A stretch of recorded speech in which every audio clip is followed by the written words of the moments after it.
All right, my beautiful friends. We just pressed the Let's Go Live button on this beautiful Monday. Welcome back after a pretty dang historic election week. We're back victorious, feeling good, hopefully recovered from some of the high adrenaline days that we had last week. And you're feeling amazing. We got some good business to attend to. Before we zoom in on it, let me give you an outline about what we're talking about. We've got 3 segments here today. The first being the DOJ and the FBI are terrified. That's not my word. That's Politico's word. You can see they've got this queued up for us here. Uh-oh, it's not just them either. The DOJ is joined by the FBI, who is shell-shocked and stunned over Trump's reelection, obviously, because they worked very, very hard to stop it from happening. And so I'm happy that they're a little nervous over there because there are people who broke the law. And as we know, no one is above the law. So we'll go through this. We've got Jim Jordan.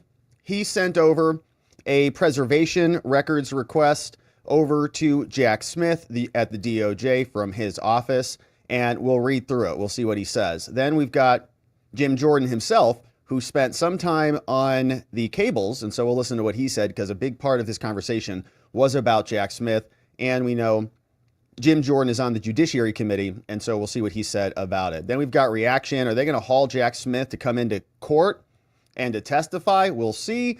We have Jack Smith submitted some filings on Friday, and Jack wants to vacate the briefing schedule. All of a sudden, now that Trump is victorious, Jack's like, oh yeah, ixnay on the prosecution-nay, whatever, however you do that. And we're going to see what Judge Chutkan does, because she issued an order, very short.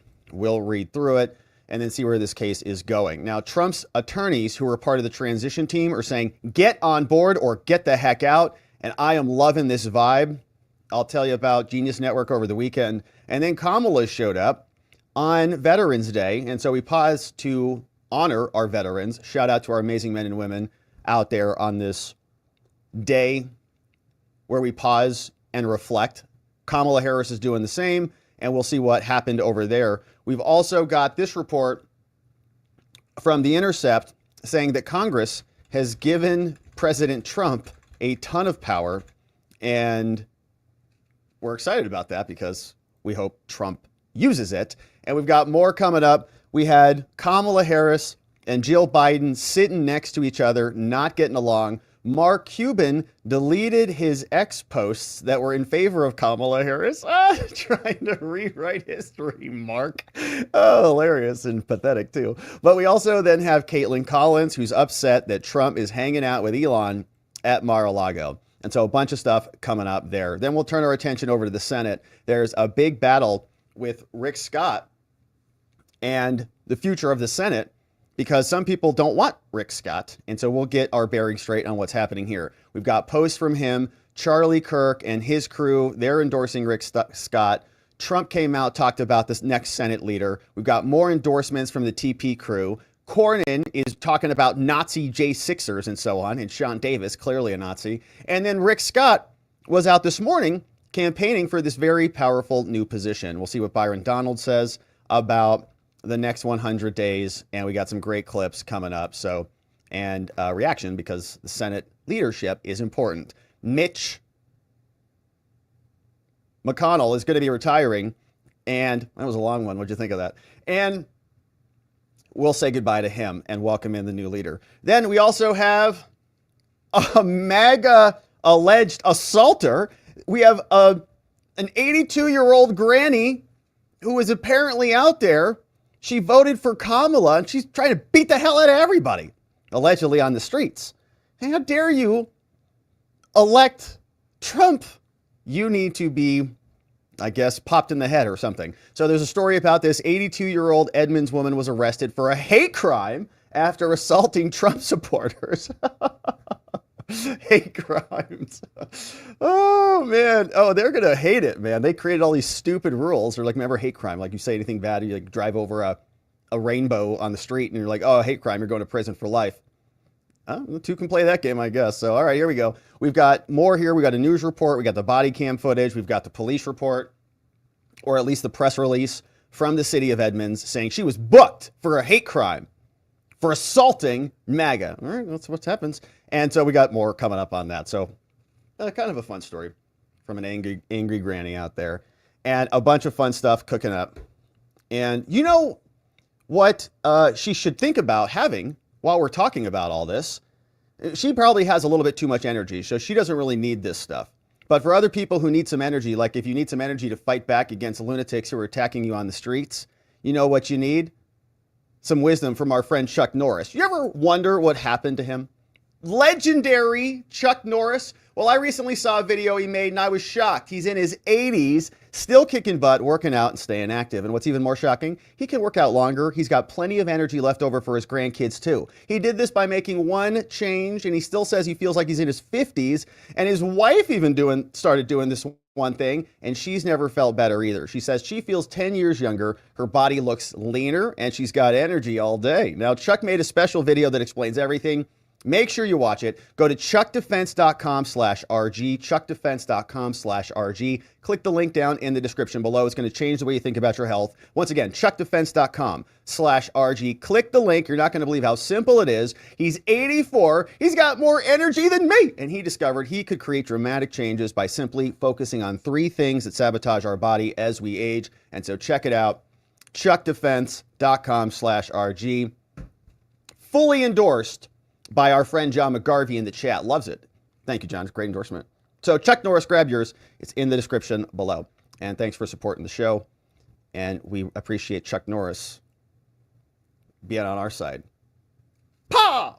That's right. All right, so let's get to business. Because we're back.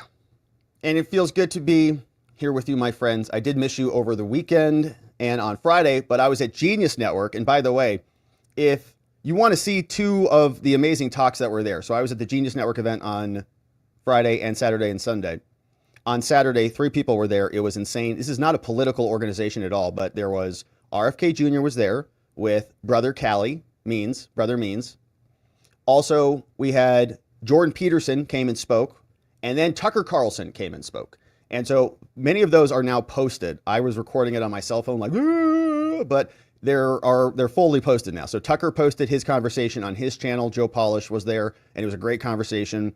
And there was another Joe Polish on his channel posted the RFK video too. So if you want to check those out, they're there. It was amazing. Shout out to Joe Polish, the Genius Network team. It was an awesome event. It was like, how is this happening?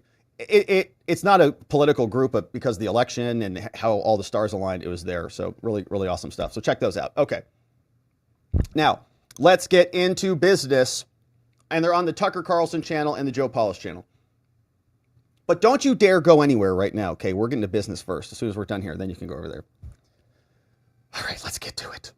The DOJ is terrified. President Trump has won, and now they know things are about to change. We couldn't be happier because no one is above the law, as they said. And if there was a conspiracy inside the DOJ and a bunch of malicious actors who were taking the power of the government and utilizing it to prosecute their political opponents, that is not allowed in America. That is not excusable conduct that they can just pass off as, oh, give us benefit of the doubt, give us good faith, and believe that we were trying to do the right thing here. They shattered 234 years of precedent. They appointed a fake prosecutor called Jack Smith, and they were corrupt every step of the way. So now repercussions are coming.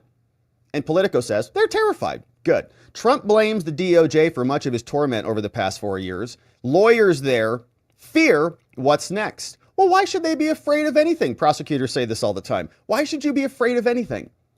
Everyone's just going to follow the law.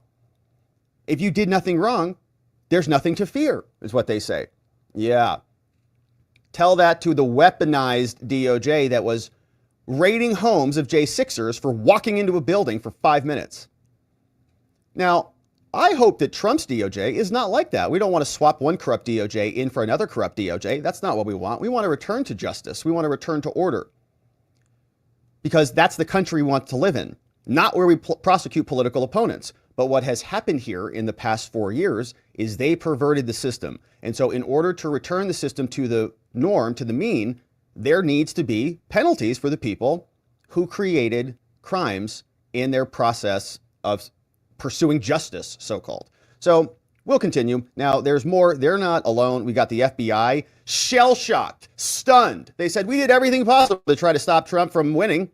We raided his house, made up photographs of documents we dumped all over the floor, got rigged search warrants in order to execute the whole thing, had armed FBI agents there with a deadly use of force policy that they said, well, it's just standard. Well, this was not standard. Then lied about it, covered it up, deleted evidence, missing text messages, and so on and so forth from the entire apparatus. Now they're shell-shocked. We'll come back to the FBI. But the DOJ is nervous. There is a collective sense of dread that has taken hold at the Department of Justice, which drew Trump's rage like no other part of the federal government during the campaign. Yeah, because they stole $36 million that we know of and change, probably more like 50 to 65 million to prosecute him. He had to come out of pocket to defend himself. A lot of that money came from donors. Some career attorneys at the DOJ are already considering heading for the exits you can run rather than sticking around to find out whether threats from Trump and his allies are real or campaign bluster. Well, we know Trump today is getting rid of the Department of Education, so you better believe he's serious. Those threats range from the mass firing of deep state lawyers to expelling Jack Smith from the country by everyone I've talked to, said this person, mostly lawyers, are losing their minds. I try not to enjoy Schadenfreude a little too much, but today we'll indulge, shall we? Said one DOJ attorney who, like most of the people interviewed for this article, was granted anonymity to speak freely about colleagues and avoid retribution from the president-elect and his allies. Retribution. It's not retribution. It's justice. The fear is that career leadership and career employees everywhere are either going to leave or they're going to be driven out. Goodbye. While alarm over Trump's return is widespread throughout the federal bureaucracy, it's perhaps the most acute at the DOJ, which is probably the most corrupt of all of them. After the CDC, we switched, they took over, which was at the center of many controversies of his first term. Most of the department's 115,000 employees. Elon, please start here. Please. 95% were around for those controversies. Critics believe that the Trump White House meddled in some of the department's high-profile prosecutions. Both of Trump's attorneys, William Barr and Jeff Sessions, both deep state hacks, eventually lost the president's confidence, as his first term ended with a stunning showdown between all of them. But the department veterans say that those events pale in comparisons to what they expect when Trump comes back and remakes the DOJ in his vision. They also know Trump's anger at the department has only deepened in the past 4 years as it launched 2 unprecedented criminal prosecutions against him. They say, quote, many federal employees are terrified that will be replaced with partisan loyalists. Yeah, like your nonpartisan independent purveyors of justice. Give me a break. Molly Gaston and Jay Bratt, give me a break. Not just because our jobs are on the line, but because we know that our democracy and our country depend on a government supported by a merit-based, apolitical civil service. Yeah, it would be nice if we had that. You are not that at all. You are promoted based on your usefulness to the political party in power. A trial attorney said she won an award from Bill Barr. It all adds up to a feeling of trepidation, they said, for many of the department's rank and file. They said, quote, we've all seen this movie before, and it's going to be worse, said one former DOJ official who served under Trump. It will be worse. It's just a question of how much worse it's going to be. Someone's handing him some Kleenex. Here you go, buddy. Here. Now, the Justice Department announced Friday, we'll read through this, that it's ready to process security clearances for incoming Trump personnel. That's nice. As the DOJ officials brace for the arrival of the transition team that will dictate assignments and prepare policy changes, some are fretting about the possibility of being sidelined over ties to the prosecutors most reviled by Trump, Robert Mueller and Jack Smith. Mueller's like, gone, I think. I think most of his spice has dissipated. But Jack Smith is now trying to run scared. Coming up, we're going to read through his motion to vacate the upcoming dates in the January 6th case. Trump won. Oh, we're going to stop this all of a sudden. Why? So he can write his report while he still has money that he's stealing from the U.S. government and the taxpayers before Trump comes in and cuts that off. Now, in my opinion, every action that Jack Smith is taking right now is illegal.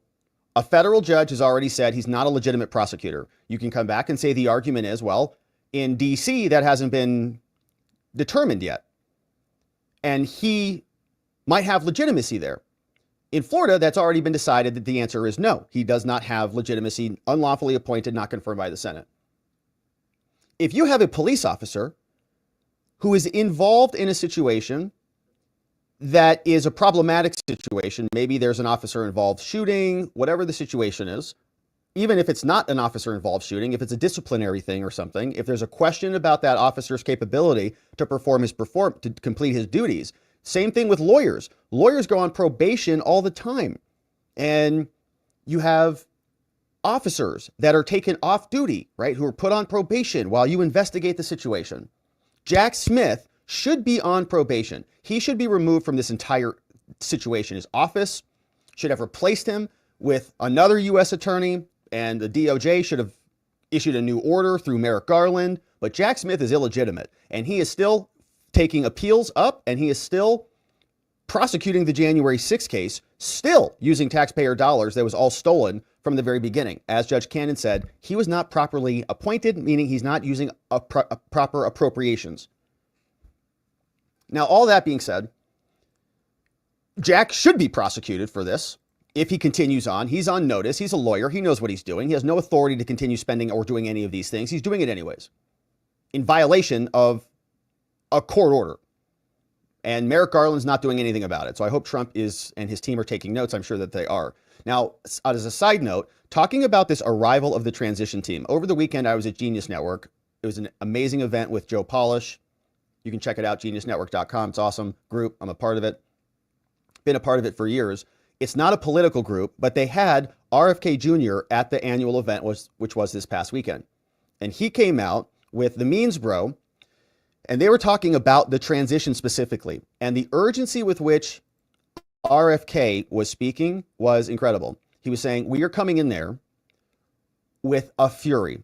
And right now what they're doing is raising money. He said, we need $10 million so that we can create a team of 600 people. He had a number. We have to hire 600 people because on day one, when we go in to our role, we are firing 600 people and replacing them with our own. That's the situation. And he was speaking with fury. Okay. He was speaking like this was a national emergency posture, said we should have a response similar to what we had with COVID that was killing certain people, but our health crisis is killing a lot more than COVID ever did. So we have to have a serious response to this. And they're coming in hot. So if that is happening over there with Health and Human Services and MAGA, what's happening with the DOJ? What is the transition team doing with the DOJ? Now, they say Mueller investigated the ties between Russia and Trump, which were fake, never true, as even Mueller found out. Smith, who charged Trump with 2 federal criminal cases in 2023, is expected to exit before Trump's inauguration. He's wrapping his case up right now. We'll read through it. But what becomes of the lawyers and other staff who worked with them? Well, they're all colluding in Jack's continued illegalities right now. Unless Merrick Garland issues a new order that subs Jack out, he's been determined by a federal judge to be illegitimate, and so that should have some weight with the prosecutions. Some fear being blackballed once Trump takes office. Well, that's what happens when you violate your ethical duty. Why would anybody consider you to be an ethical prosecutor when you're just going after your political opponents? It's the opposite of what you're supposed to do. Most of Mueller's top deputies have left government or returned to lower profile jobs, but other lower ranking lawyers remain at the department. Staffers who offered even peripheral or routine assistance to either team now harbor concerns they're going to be frozen out. I hope so. Trump's AG pick could set the tone. Some prominent lawyers are talking about gulags in Trump's camp, gulags, and turning the tables on Smith by prosecuting him.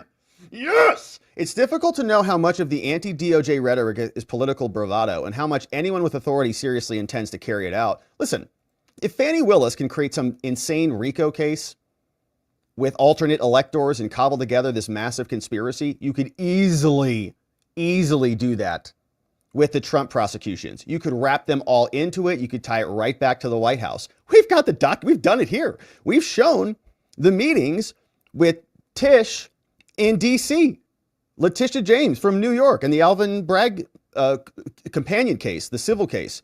Alvin Bragg, same thing. Meetings. Fani Willis, meetings. There's a conspiracy all being orchestrated out of the White House. Jack Smith, illegally appointed by Merrick Garland. Indict them all for RICO, under RICO. If Fani can do it, they can do it too. Now, I'm not saying that that is maybe the right political thing to do or the right legal thing to do, but if you want to apply their standards, they did it against Trump. One early indicator of how much disruption Trump plans will be his attorney general pick. We'll see who that is. We've got a couple people whose names are in contention. Current and former employees had a conventional pick like Mike Lee of Utah or John Ratcliffe, former DNI, would signal more upheaval. He could even go with Ken Paxton or maybe Kash Patel, who's a Trump attack dog, they say. What about Jeffrey Clark? In the weeks after 2020, they thought about putting him as AG back then. Said it's part of the calculus. If we have one of these, they call them extreme candidates, you're going to see a significant amount of career staff say, I don't want to be a part of this. Good. This is antithetical to who this department is. Good. Get out. We don't like the current department. You guys are corrupt. I think that will absolutely inform whether or not a good chunk of the career staff, whether people stay or go. It's great. Trump's impact may be the most pronounced in the Justice National Security Division. In other parts of the department, Trump's changes will be milder or more routine. They're also talking about environment stuff. One place that may not see much change is the antitrust division. Biden's antitrust enforcers have been extremely aggressive. They've been going after Elon. Yeah. Now, some Trump critics urge career staff to hang on. Just hang on. He's only going to be there for 4 years. You'll be okay. You need career people there to make sure that the maniacs in charge just can't run roughshod over this. I was able to tone down briefs in a way that people who would have replaced me would not have. Right. So he's like, I can cover up my corruption long enough to just keep feeding and feasting off the government teat. Get a real job. Norm Eisen, one of Trump's most prominent critics, strongly urged DOJ staff to stay there. He's like, you have to stay. Norm Eisen, one of the architects who against Trump in multiple cases, says they should absolutely stay. You have to stay. We need inside corruption there. Don't you leave. It's important for people to stay put so they can act as moles inside. Now, the FBI also shocked, stunned over Trump's reelection. How could we let this happen? They worked so hard to create fake cases against him, fake raids, fake prosecutions, fake warrants, and more. The brass of the 7th floor at the FBI headquarters in Washington have been in a daze and wary of a house cleaning since Trump was reelected, according to inside sources. The Washington Times learned through several anonymous bureau sources that senior agency executives were stunned. They were shell-shocked that Trump beat Kamala. The first FBI source said, you know the fit test, referring to the agency's physical fitness requirement? How they let the standards slack at the fit test? Everyone's going to have a real problem when they're running for the door. What? Is she saying that everybody's fat there or something? I think that's what she's saying. The first FBI source is saying we have a bunch of fat FBI agents, I think. You know the fit test? Fit test? Yeah, how they let the standards slack on the fit test. Yeah, everyone's going to run for the first time in their lives and have a real problem when they're running for the door to get out of the FBI. Maybe they can grab some hamburgers on the way out. FBI Director Wray and Deputy Director Paul Abate have little chance of remaining at the Bureau by the time Trump's inaugurated. So long, Chris. No more private jet for you, buddy, for your 10-minute flight. FBI employees recall Trump firing James Comey 5 months after taking the oath. It's a countdown for Wray because people here don't think he'll stay to get fired. After what Trump did to Comey, Trump will say, yeah, fire his A. Don't let him take the plane home. Yeah, don't let him take the plane. He can take an Uber, and we're not paying for it. Mr. Comey learned about his termination while flying to California on the Bureau's airplane. Oh, remember that? He landed. He's like, you're fired. What? Media was like, you can't do that. You can't fire him. Yeah, you're done. You're not coming home. Mr. Trump then appointed Mr. Wray, terrible. The director's term is 10 years, depending on the president's confidence. Sources say others on the 7th floor of the FBI are so concerned about their jobs, they're likely to flood Washington's private security job market. And they'll realize how useless they are. Most of the sources said no one's job in the FBI at a GS-14 level or higher is safe. And they fully expect Trump to, quote, smash the place to pieces when he gets in. And that it will be a bloodbath. Their word, not Trump's. Former FBI whistleblower George Hill told the Washington Times that people in the agency that say that the FBI is, quote, frazzled. Maybe they'll feel better if they go arrest some more innocent J6ers. They'll make them feel better. I have friends still at the Bureau telling me that no less than 50 senior executives are scrambling to retire ASAP. The Times reached out for comment. Didn't hear anything. FBI and Trump have had a tense history. Trump's firing of Comey raised suspicions at the DOJ. Now Trump, no one cares. You just do whatever you want, man. A subsequent government watchdog investigation found that the FBI officials made numerous errors or omissions when they got surveillance of Trump's campaign aide with a fake FISA warrant, creating evidence to spy on his campaign. Sick people. More recently, the Times exclusively reported about an FBI whistleblower and their protected disclosure to Congress that Mr. Comey launched an off-the-books undercover criminal investigation of Trump in June 2015. The operation was not predicated on anything, but they were investigating him because they're corrupt, sick people. Mr. Trump also clashed with McCabe, who was fired before he retired, and then he went over to become a cable news analyst. They also raided Trump's home, and Trump's reelection is obviously keeping that in jeopardy. Many at the FBI resigned after Trump took office last time, and so we'll see if that happens again. FBI agents spent much of their time during the Biden administration seeking out the J6ers. Yeah, that's right, they did. They didn't do anything useful other than that. Mr. Trump has pledged to pardon them at the beginning of his second term. Good. A third FBI source said some Bureau of personnel tired of the J6 investigation are amused at the fact that Trump likely pardons everybody involved in January 6th. He's like, yeah, great job, FBI losers. All those convictions, like Thanos, gone. See you later. Bye. Now, of course, that doesn't even a little bit excuse the pain and the suffering that these people have been put through. And I'm for justice in cases. But what the government has done to the J6ers is not justice at all, not equal application of the law at all in any way, shape, or form. And they're being prosecuted in a district that went 93% for the Democrats the last election. 93%. None of them got free or fair trials. None of them got free and fair and legitimate grand jury proceedings. Nothing was done appropriately there.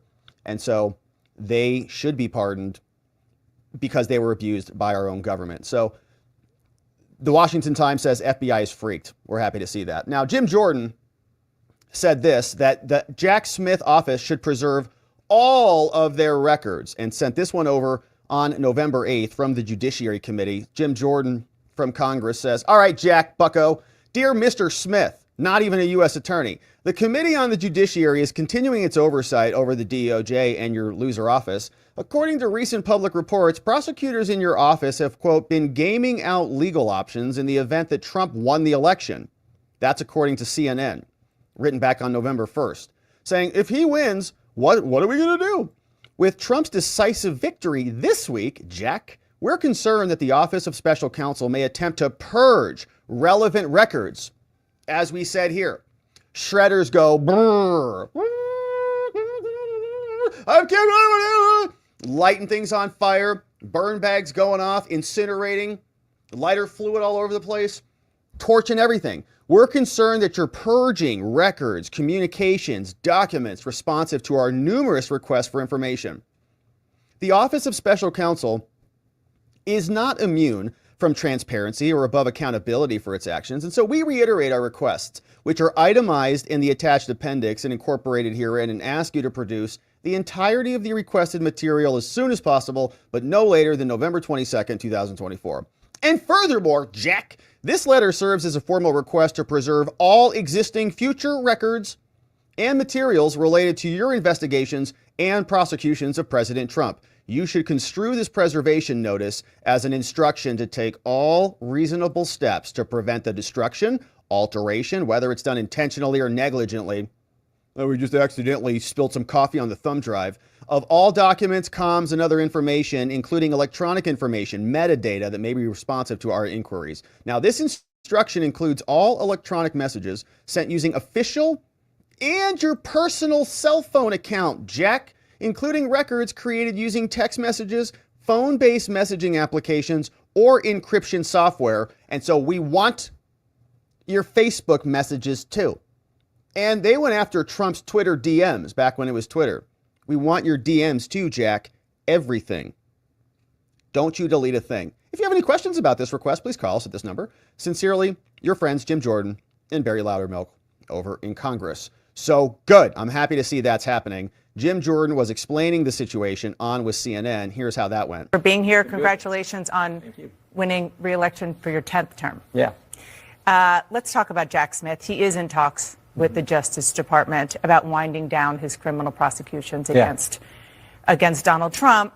In your letter, you warned him that his office, quote, is not immune from transparency or above accountability for its actions. What did you mean by that? Well, there's a long history in the Congress with our oversight responsibility, our constitutional duty to do oversight of looking at the special counsel. I mean, when Chairman Nadler chaired the Judiciary Committee, he wanted this information from Robert Mueller. He got the information. Mueller came and testified. Of course, we've had Mr. Durham, Mr. Hur. We're looking at Mr. Weiss. Are you going to open a formal investigation into No, all we said is we want you to preserve the documents. We want to see what's going on. And we know from testimony that one of his lawyers, Jay Bratt, threatened what appeared to be a threat. Yep. We have the communications, and we have some testimony where Jay Bratt said to someone who was representing one of the defendants in these cases that, oh, I thought you were interested in being a federal judge. People may not look kindly on that if you're helping someone who's part of the Trump administration, Mr. Walt Nauta. Yeah, Walt Nauta was the co-defendant in the classified documents case in Florida. The prosecutor against Trump and his co-defendant, Walt Nauta, was saying to Walt's attorney, why doesn't your client just cooperate with us and maybe you'll get that judgeship you want in D.C., trying to get a co-defendant to flip against Trump. Sick. So there's facts there, and we want all the information, preserve the records, let us have it. This is consistent with how Congress has always operated. But it's also sometimes a precursor to an investigation. Well, look, are you ruling it out? What I'm saying is, I mean, if you think about, people talk about retribution. The retribution has been from the other side. I've been trying to stop retribution for the last 4 years. I'm going to get to that in 1 second. I just want the last 10 years. You can go clear back to when the Obama administration targeted. I'm going to get to that in 1 second, I promise. But I just want to. We're for stopping that, but we do want the facts, and that's why we sent the letter. Okay. Mr. Loudermilk and myself sent the letter saying, "Hey, Mr. Smith, preserve this information." We want the same thing from David Weiss, for goodness sake, because we know what he tried to do. He tried to get the sweetheart deal in the Hunter Biden investigation, and we had some brave whistleblowers come forward. We want the information. We think the American people are entitled to the information. Will Jack Smith be called to testify? We'll have to see. Well, I assume there's going to be some report, but all we're saying is preserve everything so we, the Congress, who have a constitutional duty to do oversight, can see everything that's going on. And we have the facts regarding Jay Bratt, one of your lawyers, which they have not been willing to give us information on. Do you think it would be beneficial for him to testify, or could that actually? It may be. That's been the norm. But we're not taking. Dana was going to say, or it could be bad, right? He could come out and just testify against Trump, and that would be an open forum for him to just run his mouth without any consequence. It's like, hey, you called me here. You're asking me questions. I'm in Congress. It's legislative immunity. I can say whatever the hell I want. They'll turn it into a giant spectacle. Then they'll try to make the American people have like a bad taste. And, oh, we just elected Trump, and now all this is coming out. And now he's testifying, and we get to hear all the news like first term, and so it'll be a big political thing. Or you just forget about it and just move on and just say, we won. We vetoed you. You lost. January 6th, the utility of January 6th to the left was to stop Trump. I mean, they can say whatever they want about it now. Whoa, say whatever. Oh, insurrection. Enjoy. Okay, keep making your arguments. No one cares. Like, say it again. Say it 100 times if you want. Game's over, man. You guys lost that. The American people vetoed all your hysterical lunacy. We're a democracy. Joe Biden's meeting with him on Wednesday. Democracy. Kamala Harris came out, gave a concession speech. Like, oh, peaceful transition. Here you go. Here, I have the keys. They just said he was going to tear the country apart. So now Jim Jordan is back. Can anything off the table? Okay. We're not saying for sure, but we want the information. Okay, so let's go back to what you just brought up, which is the question about retribution. You also lead the weaponization of the federal government subcommittee. Trump has repeatedly threatened to prosecute Joe Biden, Kamala Harris, Barack Obama, Liz Cheney, Nancy Pelosi, Adam Schiff, General Mark Milley, Manhattan DA Alvin Bragg, New York AG Letitia James, and that's just some. Well, yeah, I mean, I'm like looking at this list. I'm like, wait a minute. We're clearly missing Fani Willis. Obviously, he needs to be on this list, obviously. And Jack Smith. Who the hell's Jack Smith? I don't know where they're at. This list is a little light, but it's a good start. And Joe Biden, you really can't prosecute him because he has dementia and he doesn't know anything. I think that the report from the special counsel, Robert Hur, was probably true on that. He really has no capacity, which is the point. Should have never been the president, and they lied to us for a long time. So he's got a defense. Kamala might have an insanity defense. I don't know. We'll see if that plays out. But the rest of them, yeah, good list. Of the people he has talked about. Do you support him using the Justice Department to go after the people who disagree? He didn't do it his first term. What I support is stopping. Right, but this is a second term. What I support is stopping this lawfare, stopping this political targeting, political cases. We all know the Fani Willis case, the Alvin Bragg case, and the Jack Smith cases were all driven by politics. The American people understood it. That's why they had this overwhelming win. One of the reasons this overwhelming win for President Trump. So I'm against the retribution. I'm against the Justice Department saying if you're a mom and dad showing up at a school board meeting, we're going to investigate you. I'm against the FBI putting together a memorandum at the Richmond field office which said if you're a pro-life Catholic, you're an extremist. So I just we want all that to stop. I just want to put a button on this. So what you are saying is that all of the times that President Trump said so many things about people that he promised that he would go after them and prosecute them, you were going to encourage him not to do that? Well, all I know is what he didn't do. That. I know, but we're talking about lock her up. You know, he's talking about his opponent in 2016, Secretary Clinton, talked about lock her up. He didn't do that. He didn't go. But the Democrats went after him. I know, but I'm talking about Donald what Trump's they did second term. I mean, going forward. Since then, he has said many times. I don't think any of that's going to happen because we're the party who's against political prosecution. We're the party who's against going after your opponents using lawfare. In fact, I think this is one of the issues that the So it was just a campaign rhetoric? It wasn't real? Well, I think he's pointing out what's going on. The retribution, actually, Liz Cheney on January 6th went after President Trump, said things that weren't accurate, I think, in their report. The other individuals he's talked about have been part of this retribution going after President Trump. Never forget. It started clear back before he was in office. They spied on his campaign in 2016. But I am not talking about... for 8 years, they've been going after President Trump. He won. I wish Jim Jordan would just say, listen, we don't prosecute our political opponents. Trump was in office the first time. He didn't prosecute anybody. You guys have done that. Now, the new Justice Department is going to be the same as the old Justice Department, meaning we're not prosecuting our political opponents for the sake of prosecuting our political opponents.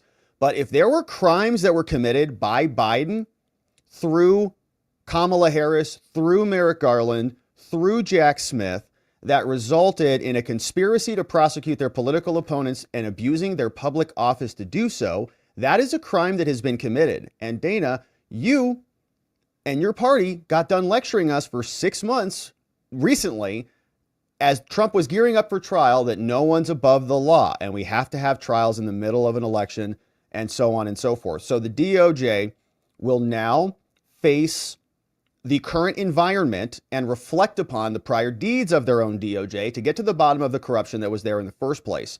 And prosecutions will proceed accordingly. He won. He sure did. He won big. He won big. So my question and what people want to know is what he is going to do. I think he's going to do. Just for example, 2 days ago, he called for investigations into anyone spreading rumors. I think he's going to secure the border. I think he's going to get rid of this crazy inflation that's hurting middle class and working class families, hurting our economy. I think he's going to get back to common sense energy policy. I think he's going to focus on protecting the First Amendment. I mean, think about this. Did you ever think you would see Donald Trump, Elon Musk, RFK Jr., and Tulsi Gabbard on the same team? No. They were on the same team because of the attack on free speech, the attack on the First Amendment. He's going to focus on those things that the American people elected him to do. Okay. I mean, there are a lot of, I want to move on to immigration. There are a lot of things that you just said that I think aren't totally fact-based. So they say that they're for free speech, but there are a lot of things that we know are not happening. What's not happening with free speech, Dana? I want to ask about immigration. People came together. Well, all maybe. Because of the attacks on the First Amendment, on free. This is something our committee spent a bunch of time. We understand that there was censorship. We pointed that out. Let's turn to immigration. All right, we'll top Trump advisor Stephen Miller says that mass deportations of undocumented immigrants will begin as soon as Donald Trump takes office.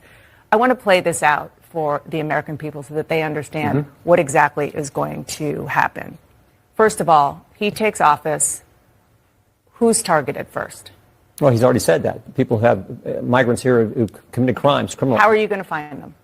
The ones who committed crimes, you go after them. We've had. But I mean, like who actually? Whose daughter was killed. We've had Rachel Morin's family who came in and talked. How are they going to be found? Or is it going to be the military? Is it going to be local law enforcement?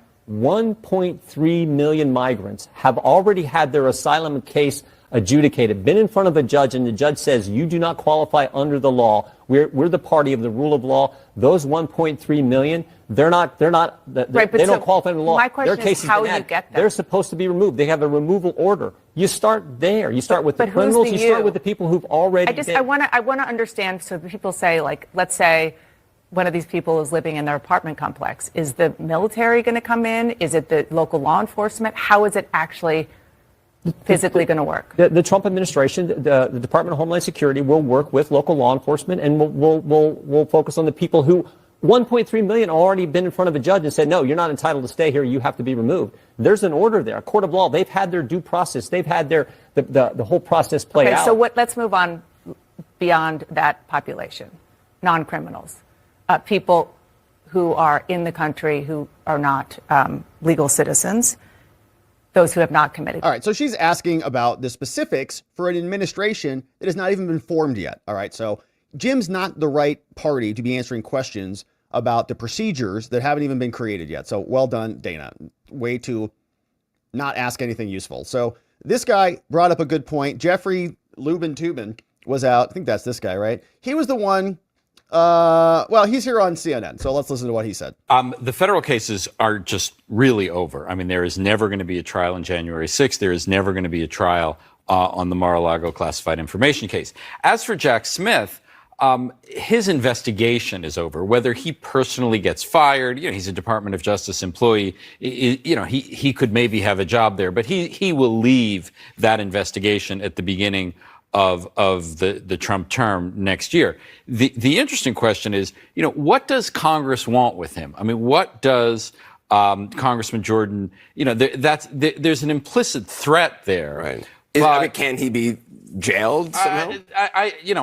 As long as the rule of law exists in something like its current form, there is no way you can imprison Jack Smith. However, why not? What you could do? Why not? He misappropriated $36 million that we know of, and a lot more after that. And he was on notice for a long time that his authority was going to be challenged, and now it has been challenged and adjudicated in one court, and he's still spending money and still acting adverse to Trump. Is call him in to testify. And there I would say to the Republicans, be careful what you ask for. Because if Jack Smith has a forum to talk about these cases, I doubt it would go so well for President Trump. Yeah, and honestly, the Republicans are quite terrible in Congress. Every time there's one of those hearings, we're just like, what do you got? What are you doing? Why are you asking questions like that? They go on these little dumb speeches and they're not as good. The Democrats turn it into a circus and it makes everybody look foolish. So let's go through the documents. Now, Jack Smith, obviously the prosecutor who's still lingering on. This is his office. Molly Gaston, the woman we've been talking about here for years now, AKA Highlighter Girl, who at the very start of this case, it's amazing to watch this case come to a close. It's like, it makes me I wouldn't say emotional, but it makes me have a feel. It's like, wow, this case is coming to a close. This is wild. Like, it makes me have a feel. Like, we've been going through this case for a long time, and now it's going to wrap up, and it's going to wrap up so unceremoniously for all of this work that these people have put into this. I wouldn't say it's a feeling of relief, because I want repercussions for what they've done here in rigging justice in their rigged jurisdiction. So I almost wanted this to be a little bit more climactic rather than just Molly, who worked so hard, organized all her discovery files, millions of pages of documents. Judge Chutkan didn't even give Trump's team enough time to review the evidence because Molly organized it with highlighters and sticky notes is what we contemplated, because the judge is like, wow, this is really neat. So in other words, the judge allowed the government to identify the evidence that the defense needed and then gave it to them, which is insane. So Molly been working really hard, lots of binders and highlighting, all of it, years of work, everything coming to a crash and a total failure to get a conviction. Here's the government's pathetic, whimpering motion. Says the government files their unopposed motion to vacate the briefing schedule. Everything on the calendar is going to be deleted. So here's what Jack's office, illegitimate Jack, what he wrote. As a result of the election held on November 5th, the defendant, you should call him President-elect, punk, is expected to be certified as the president-elect on January 6th and inaugurated on January 20th. The government respectfully requests that the court vacate the remaining deadlines in the pretrial schedule to afford the government time to assess this unprecedented circumstance and determine the appropriate course going forward, consistent with the Department of Justice policy, since we can't prosecute our own president. By December 2nd, the government will file a status report or otherwise inform the court of the result of its deliberations. The government has consulted with defense counsel, Trump's defense, who do not object to this request. Oh, that was painful for Molly. They were working hard, man, so hard. This is the case that was going to make their whole career. And, well, they bit off more than they can chew. You know, if they hadn't prosecuted Trump on all these cases, I don't know, we would have had a lot less to talk about. We would have had a lot less fury against and energy against our corrupt DOJ. Would have been a lot less animated. And there's good arguments that maybe there wouldn't have been a strong defense or a lot of people rallying to Trump support. Maybe, I don't know. But they thought that they had it all figured out. They were going to prosecute him. They were going to convict him. They were going to raid his house. They were felon, abuser for all this time. It's all coming to a failure. Wow. Incredible. And Chutkan accepted it. So here's what she said. Says the government's unopposed motion to vacate briefing is granted. All remaining deadlines in the January 6th case are hereby vacated. By December 2nd, the government shall file a status report indicating its proposed course for this case going forward, signed by the judge. And so these two, these are devastating for them to write. These are devastating orders for them. They're totally disappointed. They have a good poker face right here, but they have done everything humanly possible to rig this case in their favor, and they've lost. Unbelievable victory, my friends. And so we'll, of course, continue to follow this as the dismissal ultimately comes upon us. But wow, they lost everything. And they spent every ounce of credibility and legitimacy that they had to do it. So talk about your all-time greatest backfires. Man, terrible. So Trump and his team are now warning the DOJ, get on board or get out of the office. Mark Paoletta says the new administration is not going to tolerate any DOJ resistance to the president-elect's policy goals. Mark Pauletta is a conservative lawyer working on Trump's transition. He offered a stark warning to career lawyers at the department on Monday, saying those who refuse to advance Trump's agenda should resign or face the possibility of being fired. Politico wrote the story that we read earlier at the start of the segment, and he wrote on X in response to that. He says, once the decision is made to move forward, career employees are required to implement the president's plan. If these career DOJ employees won't implement President Trump's program in good faith, they should leave. Those employees who engaged in so-called resistance against the duly elected president's lawful agenda would be subverting American democracy. And those that take such actions would be subject to disciplinary measures, including termination. He recited a laundry list of Trump goals: mass deportations, ending birthright citizenship, which is debatable in the first place, issuing pardons and commutations, reversing lawfare, holding accountable those who weaponized the government authority to abuse Americans. Amazing. Pauletta, the former counsel to Pence and to the Office of Management, is playing a role in drafting these changes to DOJ policy that are going to be put into effect as soon as President Trump is sworn in January. Let's go. And so, as we continue, we pause to honor our veterans and say thank you for your tremendous service, all of our amazing men and women out there. We have a day in reflection, and our president and our vice president did pay their respects. They came out and did the same today.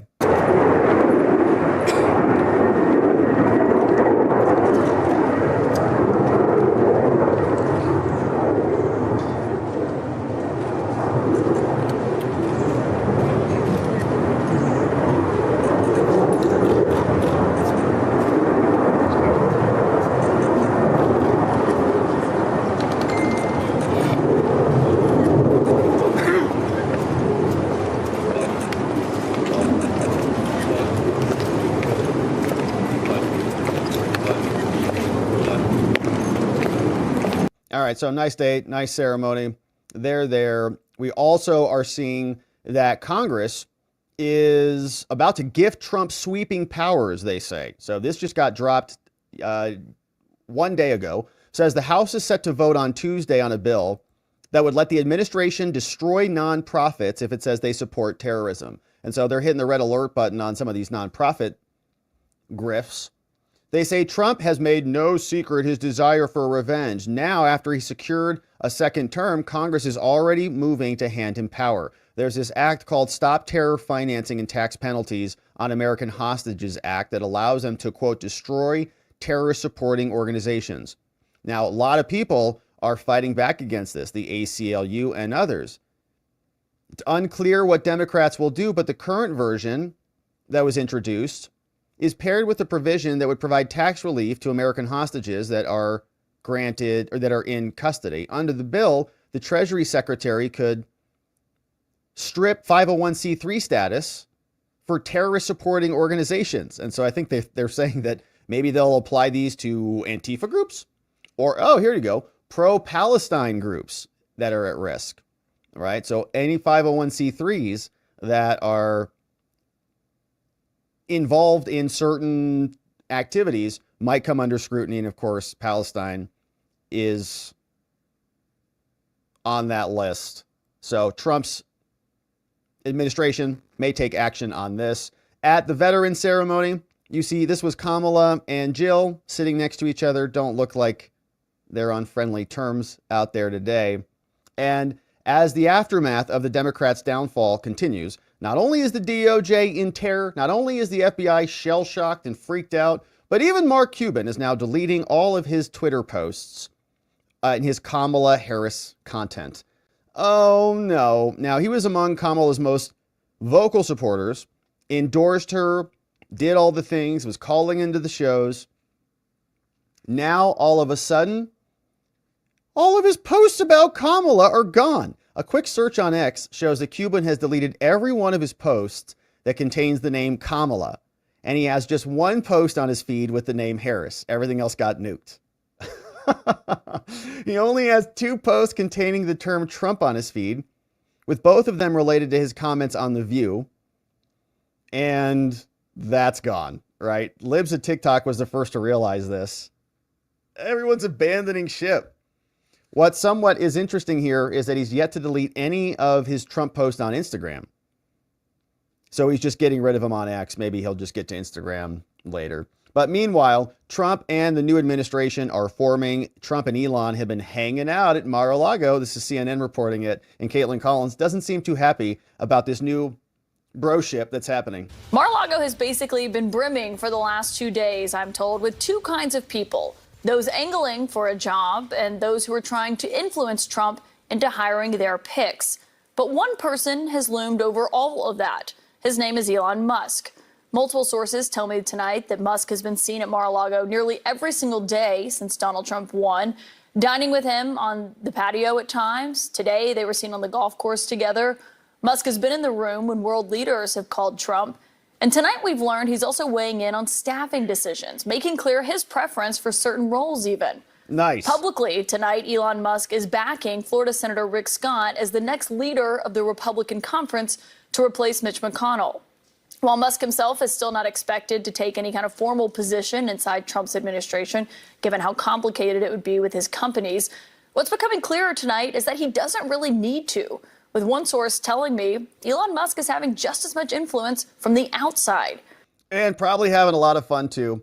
And we're excited to see what comes out of that as the great American Dream Team continues to coalesce around Trump and as they take back the White House. All right, now, let's turn our attention. You heard her talk about Rick Scott. The battle for the Senate leadership continues, and Rick Scott has drawn the support of MAGA. He came out with a 4-point proposal. He is currently a senator in Florida. Previously the 45th governor of Florida, Navy vet, and a businessman. And he came out and posted this, says, "This is why I should be the leader of the Senate after Senator Mitch McConnell retires. 1, no more trillion-dollar omnibus bills." I like it. Fair and robust amendment process. Term limits for the leader so that you don't short circuit on national stages. Quick confirmations on Trump appointments. Says these are the immediate steps because the Senate, as we know, confirms appointments. There are immediate steps we can take, but we need to elect a majority leader who will make it happen. And so there's a bunch of back and forth on this. Charlie Kirk and the Charlie Kirk team have said, I'm hearing the number of supporters for Senator Rick Scott is growing. We're making progress, but now's the time. Contact your senator, if it's a Republican senator, or any senator, I suppose. It's time for the grassroots to make their voices heard. And so get out there, and if you're supporting Rick Scott, make your voice heard.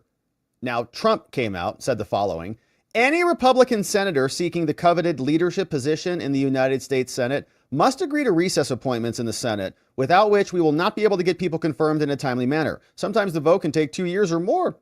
This is what they did 4 years ago. We cannot let it happen again. We need positions filled immediately. Additionally, no judges should be approved during this period of time because the Democrats are looking to ram through their judges as the Republicans fight over leadership. This is not acceptable. Thank you. Your president is now finished. So Flannery Sloan, she's over also with TPUSA, was sharing this, says on November 13th, we need to elect Senator Rick Scott. He's an American first champion, and there's a back and forth on who it should be. Now, Senator John Kennedy came out, and so the Republicans are going to have to select their leader. And Kennedy is responding to this list. Benny Johnson posted a list, and apparently the list was a list of which senator was voting for which leader. And there's 3 people, Cornyn, Thune, and Scott, who were on the list. And it was purporting to tell us who was voting for whom. And here is what Kennedy says about that list. Well, there's an official-looking document floating around the internet that supposedly says here's how every Republican senator would vote, and here's who he or she would vote for Senate Majority Leader. And in an unprecedented act of selflessness, it has Senator Thune actually voting against himself and for Senator Cornyn. If you think this list is real or accurate, then you probably think that Elvis is alive and running a small bait stand on Lake Erie. Well, do you have a list that you'll tell us? We haven't even had a meeting yet to hear the formal proposals from the three nominees about how, if at all, they will run things differently than Senator McConnell. Here's what I know. We will pick a leader who will advance President Trump's agenda. We saw what everybody else saw on Tuesday night. Despite what the so-called experts in Washington say, with their NPR tote bags and their organic broccoli, this was a really simple message from the people. Republicans aren't perfect, but the other side is crazy.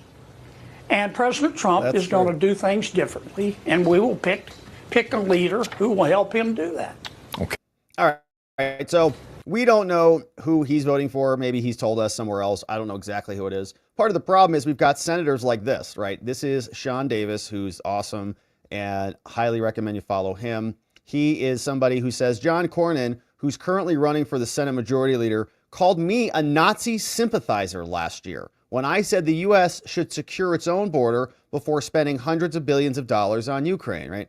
These are the things that we kind of get irritated about when they come out and they're like, you're channeling Neville Chamberlain, I see. He says, if you buy that nonsense, you're an idiot. Stop risking our security, wasting our money on stupid wars that have nothing to do with us. He was responding to John Cornyn. He's like, oh, you're just Neville Chamberlain. Like, you're just going to let Nazis run over all of Europe. Great.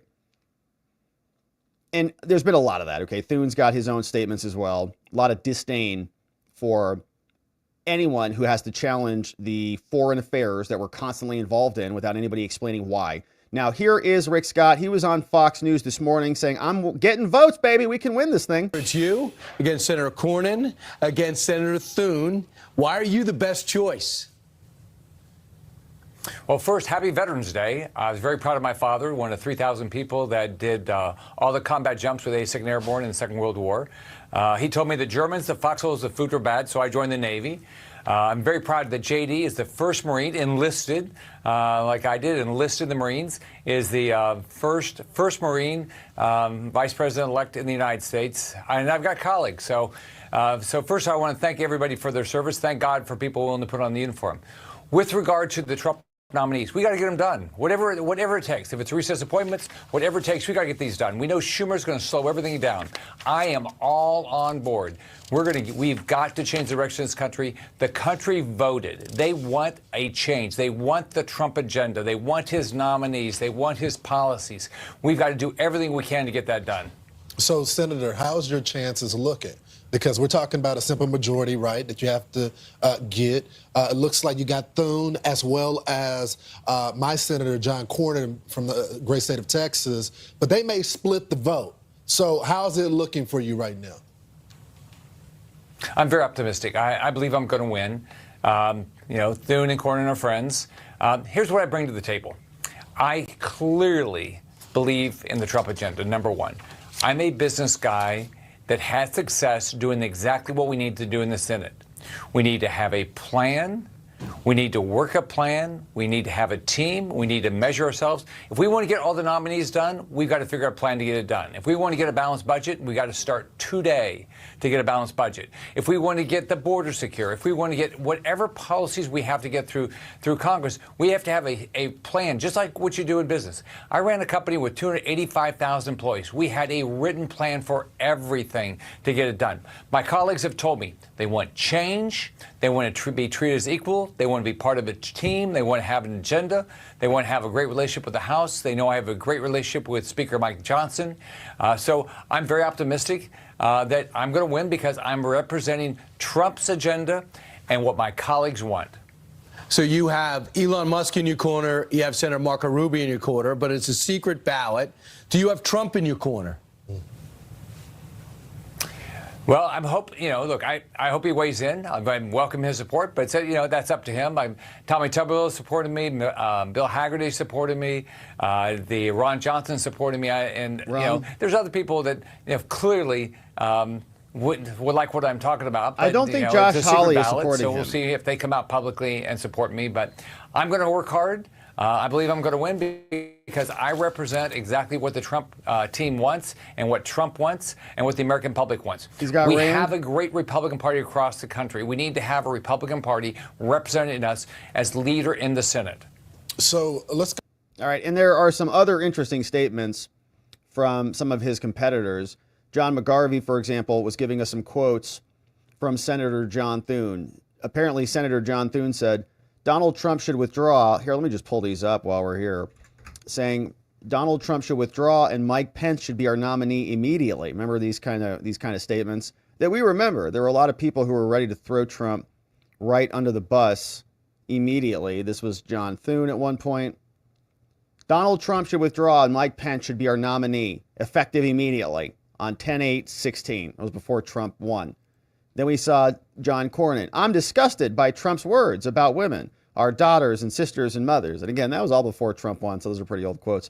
But still, maybe not. All right, we'll see. So we'll keep our eye on that race. Meanwhile, we have Byron Donalds, who's out telling us what the first day, 100 days, are going to look like, baby. And here's a little taste of that. Joining me now, Florida Republican Congressman Byron Donalds. Welcome back to Fox News Sunday. It's good to be back with you. All right, let me start with this. Did you, going into Tuesday, imagine it would be quite as decisive as it was, not only at the top of the ticket, but the Senate, the House races as well? Still waiting on the House. Well, I did, but before we get to that, I want to thank the American people for voting for Donald Trump, for allowing us the opportunity to go in there and get the job done and making our nation great again. We're going to get to work. But to your question, I did think it was going to be decisive because it didn't matter what state you were in. The same issues were bothering the American people. A terrible economy, high inflation, open borders, and conflict around the globe. Donald Trump is the person, the candidate, the man with the ability to fix these problems. The American people saw it clearly. That's why his victory was overwhelming. Okay, let's talk about his critics who have now ominous warnings now that he is once again president-elect. David French writing at the New York Times, if Trump was telling the truth about his intentions, then he will attempt a campaign of retribution and mass deportation that will fracture families, justice and order, law and order, chaos in American communities, and potentially even result in active revenge against this political enemy. During our border and beginning the process of deporting illegal immigrants out of our country. Job number 2 is getting our economy thriving again, becoming energy dominant again. That's his focus. His focus is the American people, not some enemies list that only gets talked about in the Daily Kos or Salon.com or any other place like that. He's focused on making our country great. And what will happen in our country is success is going to be the measurement that he will use to demonstrate he's back in the White House and back in charge of running this nation. The metric is success. There is no other measure. Okay, to that point, Joe Rogan, who was a late endorser of President Trump, says he now does have to take this sweeping victory. He's got great opportunity to try to bring things together and get things done. Here's what he said post-election. We appreciate Joe. He did come out and support him. A constitutional amendment to bring congressional term limits. That is something that overwhelmingly the American people have supported for a very long time. Look at what's happening already across the globe. Qatar wants Hamas out of Doha. You have the Chinese are signaling they want peaceful relations. You have the Russians and the Ukrainians now saying they're open to talking. The European Union wants to buy liquid natural gas from the United States. This caravan that was building below our southern border is now starting to break up because they know Donald Trump's going to be the next president of the United States, and we are not going to tolerate more illegal immigration. Those are the things that unite the American people. If you have talking heads on the left who still want to go down the line of their conspiracy theories, let them. Donald Trump's going to be focused on the American people. Yeah. It's not even been a week, and look at all the amazing things President Trump has done. We're hopeful Byron Donalds has a role in the new administration. because he is on fire. So shout out to Byron. And we'll continue to keep our eyes on this. We'll see how Rick Scott is doing. But the vote is coming up this week. We'll be here. Thanks for subscribing as we continue our coverage on this and more. Now, we've got one final story on the day, my friends. And here it is. An 82-year-old granny allegedly assaulted Trumpers out on the streets. Here's the body cam, courtesy of Breitbart and Gorka. Here's what they've shared with us. The woman's name is, according to the news, an Edmonds woman, and she's 82-year-old. She's not been charged, but a judge found probable cause for a hate crime and 2 counts. On Wednesday, a newly released body cam footage came out showing us what happened. And her name was Powell. Gina Powell was on the receiving end of this altercation, and so we don't know who was ultimately charged. She was with her friend, waving Trump signs. Look how nice this looked. All of a sudden, violence on the streets. Let's watch this body cam. So what's going on? Let's stay on the sidewalk so we don't get hit. Okay. Here's what happened. I approached her and I said, I'm trying to understand why you're supporting Trump. Okay, so we see a Harry Walls pin right here. So Harry Walls, there's Trump flags over here on the street corner. Let's move my fat head out of the way. You can see what's happening over here. So it's just a nice average street corner. Okay. And then I said, you're brown skinned. You're brown skinned. What do you think's going to happen to you? Why would you say something like that? Because just to be clear, she says, but you're supporting Trump? Yeah, because you're brown skinned. Oh my gosh. Do you know what's going to happen to you? You brown person? Are you smart enough to understand? It's so racist. Oh my gosh. Even the cops like, why? Why would you say that? I said, I'm trying to understand why you're supporting Trump. Okay. And then I said, you're brown skinned. What do you think's going to happen to you? Why would you say something like that? Because she has brown skin. And that's what the racists are doing. Okay, I'm not talking politics with you. I want to know, did you put your hands on somebody? I put my hand up on her chin like that. Just like I did to you. You can't do that. I realize that.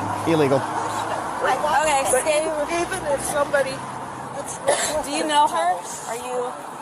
Okay, are you by yourself? I'm by myself. Even you do it the way, like, you're not taking that in. I am taking it in, but that doesn't give somebody an excuse to put their hands on somebody else. No, but I was behind them, and over her and get in her face, and it provoked like she got. If somebody comes up nose to nose with you and starts screaming at you, what do you do? Basically, my response was to push her away. Okay, just hang tight. Who's the other person? That's you? I'm retired law enforcement. She's a former retired. Oh, okay.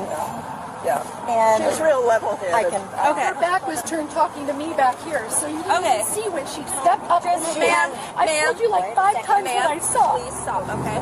Just hang tight here. We're going to talk to the other person. Look at the face, man. Look at the face over like a street altercation. Oh my God. Like you've seen those. It's like a cartoon right there. Oh my gosh. Just hang tight here. We're going to talk to the other person and figure out what's going on. Jeez. No, you cannot. Was she involved? It doesn't even seem like she's involved. This lady's like not even a part of it. She's just like there. She's got to go sit down. Okay, this has been too much. All right, let's go on. Leave. You need to stay here. Okay. Over there. Okay. I'm gonna hang with her. We're gonna talk to her. She admitted she put her hand on her chin. Admitted, yeah. She punched her. I kind of think it was a setup. The lady came up to us crying and told us about her abortion story. The old lady? No, the young girl one, with red hair. Okay. She came up from the backside and started accusing her of being a person of color and should not be supporting Trump. And I mean, she stepped in the face. She came to get me, and she actually stepped up on the podium and grabbed me. I turned around to acknowledge her, and that lady was right. Can we just pause and just pay some respect to this woman's outfit? All right. This is 10 out of 10. All right. 5 stars. Dark MAGA hat and a full jumpsuit, making America great again. Where do you even get that? I don't know, but it's incredible. So she got up in your guys' face. Yes, exactly. So she initiated. Yes, she did. I saw it happen too. Honk, Trump, I'll talk to you in a second. Hi. So she came up to me and she read my shirt and she said, you know that God doesn't like guns. And I said, well, you know, I'm not voting for Trump to be my pastor. He doesn't? God doesn't like guns? You should know better. Did she like get up in your face? Oh yeah. Like how close was she? So she was right there. Okay. And then she said, you should know better. I said, why? Because I'm my skin color? I said, you're a racist. And then she came up and she pushed me. Okay. And then she hit me in my freaking chin. Like close fist, open fist? Like close fist. I mean, she obviously didn't hurt me, but it's like, you know what? You have the freedom of speech. You can say whatever you want. You can't touch me. No. I mean, you cannot touch me. Right. She pushed me and then she hit my chin. She wasn't done with push. So she thought she could hit my chin because of her age, maybe. And I'm not gonna do anything to anybody, you know. But did she seem like she wanted to hurt you? Oh yeah, it wasn't aggressive. No, it wasn't like an aggressive, but she just punched me on my chin. Okay. She can't really throw back too hard. She is older, but it's like still you can't. You can't punch people in the face. She punched me in the chin. I had to grab her. He can't run over. Did she actually make contact with you? Yes, she did. She punched me. So she punched both of you. I didn't know that. I just said she was demonstrating. She goes, "This is what I did." And and then after, and I grabbed her hand. After. Yeah, but she still, and it was pretty forceful. Yeah, it was forceful, but it's like, do you want to press charges? Yeah, because she cannot. That makes me nervous. No, I agree. You can't do that. I just wanted to make sure. Because what if I wasn't the whole thing, but look at this. They were getting like. Look at this person. She was like, you're racist. And she's like, oh, you're racist. And I'm like, she's standing by the edge. And then she pushed her. And then I was like, oh my gosh. And then she said, why, don't put your hands on me. And then I saw her do like a kick step like this. Because what if I didn't have self-control and react? And she's a mother of 3, all right? And a granddaughter. Well, I had, didn't have self-control and actually hurt her and hit her. Oh, for sure. So yeah, I'm definitely I have an old scar from falling on but no. Okay, ma'am, face the car. Okay. Turn around, face the car. You are. Oh, Granny, no! Granny, no! No! Face the car. You're going to jail. Cuff her. Cuff her.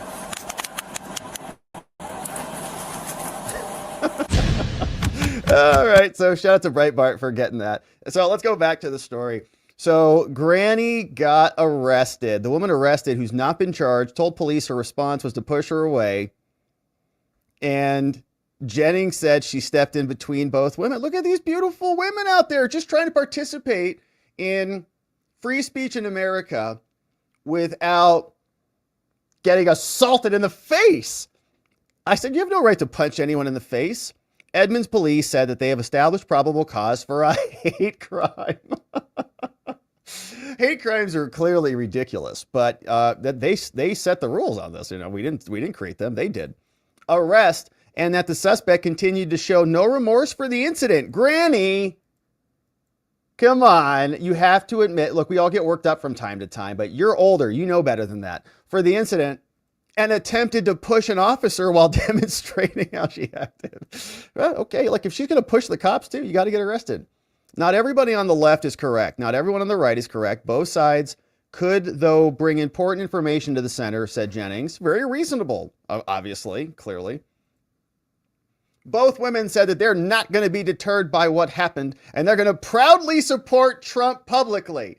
Shout out to those ladies, man. They did a great job out there. He got shot by a bullet, and he said, fight, fight, fight. I got a little jab in my chin, so I'm not sitting down, said Powell. The incident happened a day before the tense election, and here's some more, a news report that assembled what happened.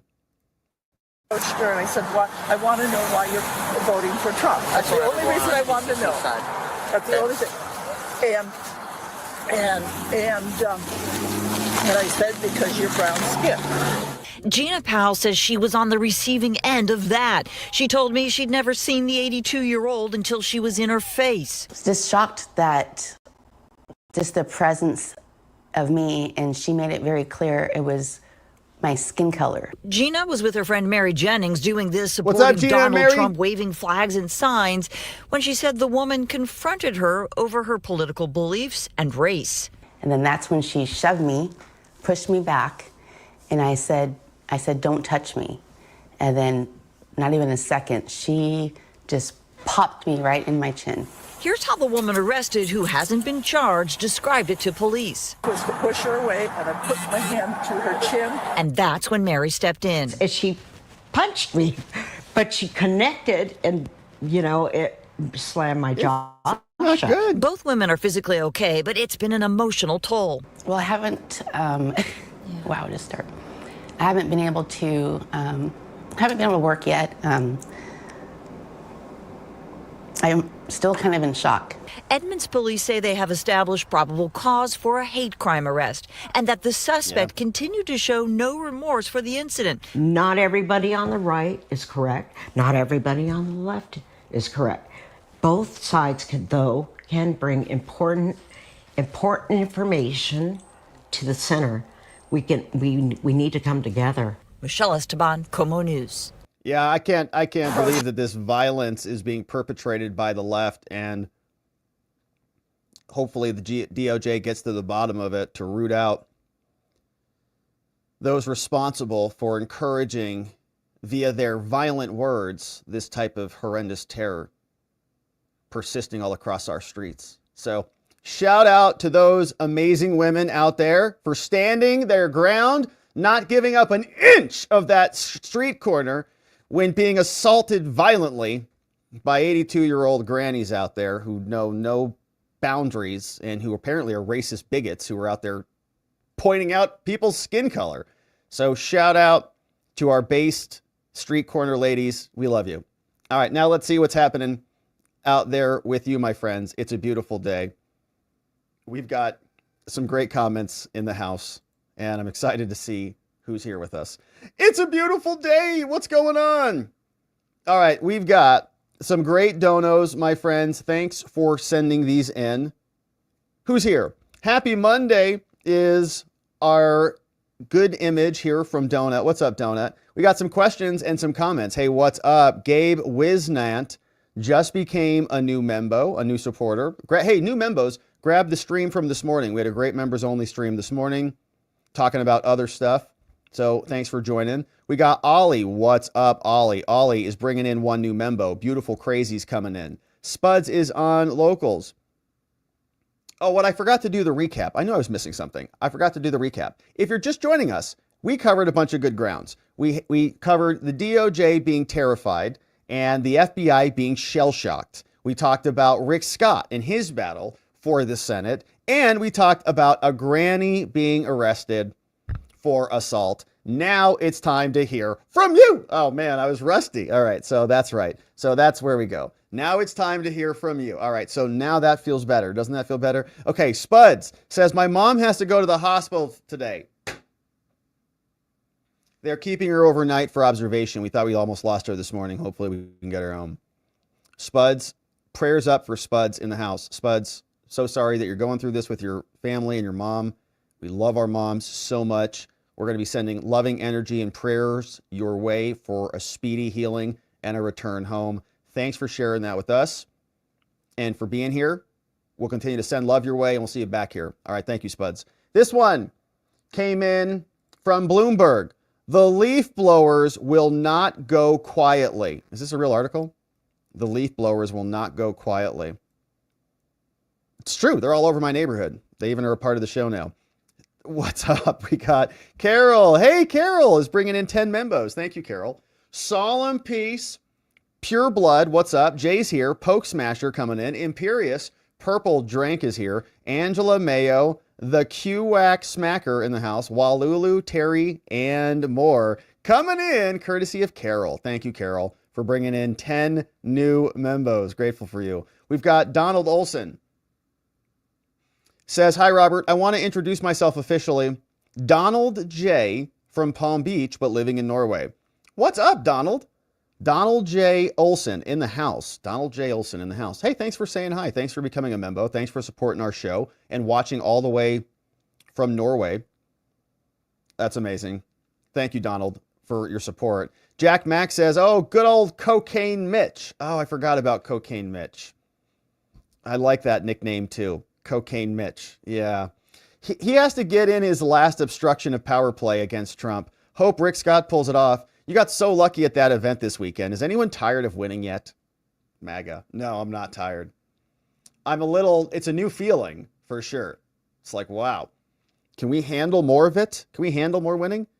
Yes, we can, my friends. Yes, we can. And we're going to. Thank you, Jack. It's a beautiful day. Summerman says the old guard is over. Law and order is back. And they're terrified. They're terrified. It makes me laugh. Hey, Western Bodie. What's up, Western Bodie? Thanks for becoming a supporter on the YouTubes. We got Jack Mack is here. Says the DOJ's fear is indicative of a guilty conscience. Exactly. Shouldn't have busted open that Pandora's box. They were certain the result was no more Trump, but they miscalculated. America has been watching, and a just response is warranted. Yeah, you cannot allow the perversion of your justice system. The justice system needs to be beyond reproach. And so everybody responsible for the criminality, they should be nervous if they were engaged in criminality. If they didn't do anything wrong, and if they were standing firm and saying, no, we pursue justice, we don't pursue political opponents, what is there to hide from? That's their logic. Thank you, Jack. We got Dan Diamond. What's up, Dan? Thanks for becoming a supporter in the house. We've got Cuckoo's Cam in the house, also a supporter. Welcome aboard, Cuckoos. Grab that morning stream as well. Crash is here. Rob, here is the tip for the comment that I dropped. Thank you, Crash. We got a nice comment for a nice dono. Thank you, Crash.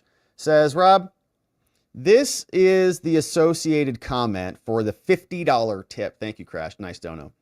Says, Rob, I want to combine the Marine Corps birthday, 11/10/1775, and Veterans Day with the unhinged lefty response to November 5th from this morning.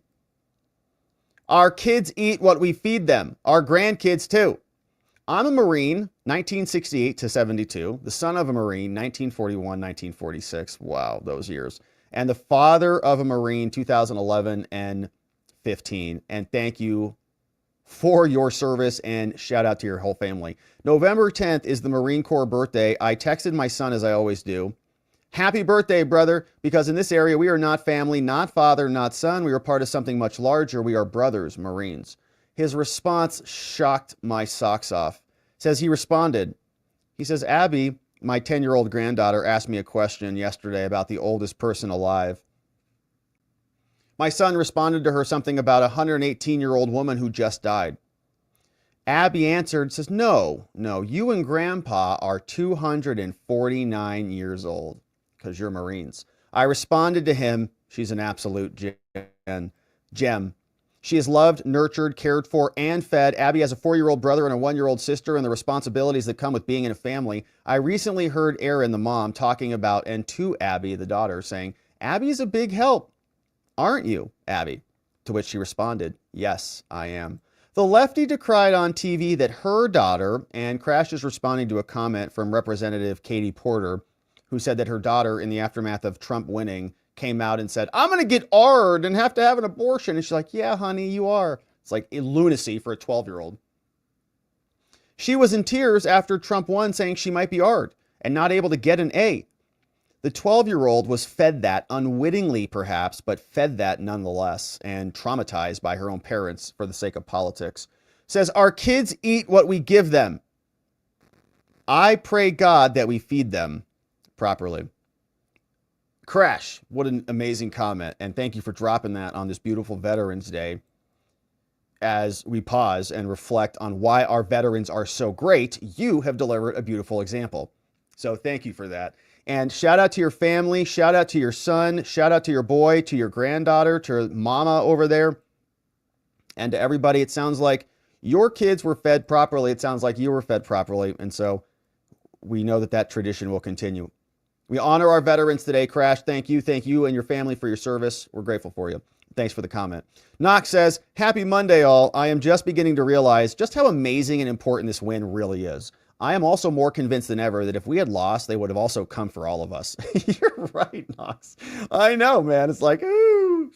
Well, that was close. That was close. That was a close call. I was talking to some friends about that over at Genius Network. They're like, how do you feel about everything? I'm like, man, it feels like we were living in hostile territory. It's wild. And I was listening to on the morning stream this morning with our membos, which we'll publish a segment on that later today. We're talking about guys like David Pakman and the liberals. And like, they're all going through the wilderness right now. We're like, man, they're all freaked out. We're like, what are you freaked out about? We got censored on YouTube. We had the FBI colluding with the social media companies. We had the CIA making fake propaganda. We got multiple strikes for election misinfo and medical misinfo and all the things. Like, that's just in our domain. Think about all of the other industries, right? On YouTube, it's like, can we have free speech again just on this platform and just share ideas? Like, freedom! That's in one domain. Now apply that to what you do and what your friends do and all over the world, and we're going to be healthy again. And we're going to have, secure borders again. It's going to be great. It's going to be amazing. Thank you, Knox. Couldn't be happier, and I couldn't agree more. Chubby says, the level of disrespect in the Washington Times article referring to him as Mr. Trump and her as vice president tell you all you need to know about whether it was biased or not. Yeah, there was a tone in that article. You're right about that, Chubby, which was interesting from the Times. Knox says, UNIOM is no longer hiring in Argentina. UNIOM. I don't even know what that is. International Office of Migration. Oh, yeah, they're not going to flood America with their foreigners anymore. That's good news. Thank you, Knox. Hey, Ike's girl, 9 months. We just had a new baby, newborn finally. POTUS, Senate, House next. Yeah. From Ike's girl. Good to see you, Ike's girl. Thanks for hanging with us for 9 months, full term. It's a lot. It's a lot of time together. Yep. So Senate's in the Republicans' control. House, final numbers are still out, but great stuff. Hey, Robert the Great says, Rob, I have a picture of you from the Tucker Carlson Network interview. Oh, did they get me in the crowd? What was I doing? Was I holding my phone, recording it? That's what I was doing. I was recording it because I didn't think that they were going to publish these things. So I was trying to get you guys a sneak preview, but they ended up publishing them for everybody. So yeah, it was great. Check it out, man. Tucker had a great conversation. Genius Network was awesome. So hopefully they publish the Jordan Peterson one too, because he was there and it was just great. I was just soaking it in. It's like, yeah, one after another. RFK. I was recording the whole thing on my cell phone. It's hilarious. I know. Bootlegging. I'm like bootlegging the content from Genius Network. Sorry, Joe. I love you, Joe. Sorry. Saintly Beginnings, Senate switchboard. Here's the number. Looks like 202-224-3121. Call your senator before 11:13, which is Wednesday. Inform them you want Senator Rick Scott elected as Senate leader. Yeah, and the Genius talks, man, they were really good, great talks. Like if you're interested in public speaking, if you're interested in developing your communication skills, Jordan Peterson talked a lot about that. Tucker Carlson talked about, the stamina and sort of not being deviated, talked about his fox firing and all this stuff. It's like we went through, and I mean, not me, like us here together, like we went through a lot of that. And it was just one small, subset of a much bigger thing. Everybody was feeling it. And you could see almost even Tucker came out at the beginning of his conversation. He's like, it was almost like in disbelief that the victory was so unequivocal. And I think that there's going to be some really good stuff that comes out of this. Really, really good stuff. I'm super excited. Thank you, Saintly Beginnings, for that. Uncle Bozy says, I'd like to see President Trump appoint Steve Bannon to be the retribution czar. Yeah, that's be a fun idea. Retribution czar. Eric Sean says, I hope Smith and his entire team of lawyers are investigated for the current corrupt cases, as well as the Virginia Governor McDonald's fraudulent investigation that ruined him, his family, and his VA. Yeah, and that was the case, Eric, right, where the Supreme Court reversed Jack Smith, I think 9-0 for his corruption. And they just brought him back anyways and had him do it all again, even though he's totally illegitimate and unlawfully appointed. There should be an investigation. I'm glad that the Congress asked for a preservation of records, and I hope they take that to the next step. Hey, Muffin Rando is reminding us to smash that like button. Thank you, Muffin. Thank you, my friends, for subscribing, liking, and sharing. If you know somebody who might want to come join us when we go live, we'd love it if you invited them. Hey, what's up, Tony? Hey, Munkets. Hey, Tony. Hey. Bringing in 10 membos. Thank you, Tony. We got Jack is here. Amazing Grace. What's up? Melanie Marino. We got So Doth You Silly something. Debbie Berry, Richard Robertson, Rose Ford, North Idaho Pest Control. Get rid of them. Bill Potter, and Look for Lisa in the house, courtesy of Tony Hay Munkets. Thank you, Tony Hay, for bringing in 10 new membos. Uncle Bozy says, Rob, when you step back and you look at the big picture, you, your audience, and millions upon millions of patriots were part of a massive effort to position President Trump to snatch America back from the brink of destruction. We were all part of that storybook save, all of us. We are all part of history. I couldn't agree more, Uncle Bozy, and I'm so glad that you see it that way, because I agree. And I was explaining it. I don't know why I talk this way sometimes, but I do. I was talking to somebody over the weekend about this. I was like, we use the rowboat analogy, like we're all given a rowboat in life, and we have to keep our rowboat in good repair, and we're all at sea, and sometimes we bump into other people with rowboats, and then you join your rowboats together, and you can support each other from the storm. And what I was feeling like, it was kind of like that happened. Like there was no real organization, but a bunch of us were in our rowboats, and here on this channel, we all kind of bumped, hey, what's going on? Hey, what's going on? You like talking about law and legal doc? Yeah, sort of. So we come here, and we all unify our rowboats, and we just get bigger and bigger, and then other groups start assemble their rowboats, and they have a group of 100, we have a group of 100, there's a group of 1,000, and we just start creating these and bundle them all up, and before you know it, organically, we've just got this army of people, and that's what happened, and we're all better for it. So we are a part of it, man, and it's great to have you here with us. More here is bringing in more here. Thank you, more. Look who's here. We've got P. Tiger. What's up, Wojo? George Snelling, Bill Minich, Hebzibah. We got Brent Brocksmith, Don Shell, Ryan, What If Any Welding is here, and Captain Chromo in the house. Captain Chromo in the house. Sheila Pooh is bringing in 10 membos. A million hugs to you, Sheila. Thank you for doing this. We got Desert Pirate is coming in. Moto Mama, Fred Ryan, Devil's Advocate, Bubba's here. 3, Jennifer Starks in the house. We got Melly, David Yang, The Lonely Kakapow, and more coming in courtesy of Sheila Pooh. A million hugs to you. Thank you, Sheila, for the membos. And Tony Hay Munkets, man, you rock. Look at this. 20 membos coming in. Thank you, Tony Hay. Who's here? Night Court, Steve Nick Evil. We got Billy Martins, Mastodon. We got Marilyn Schroeder, Tug Simp, Deja Vu, Fieriel, April M. Beryl, Jaybird, West Tribe, Enigma, Caspian, Scott Ward, Terry Hurst, Miss Seeker, Mimi, Ricada.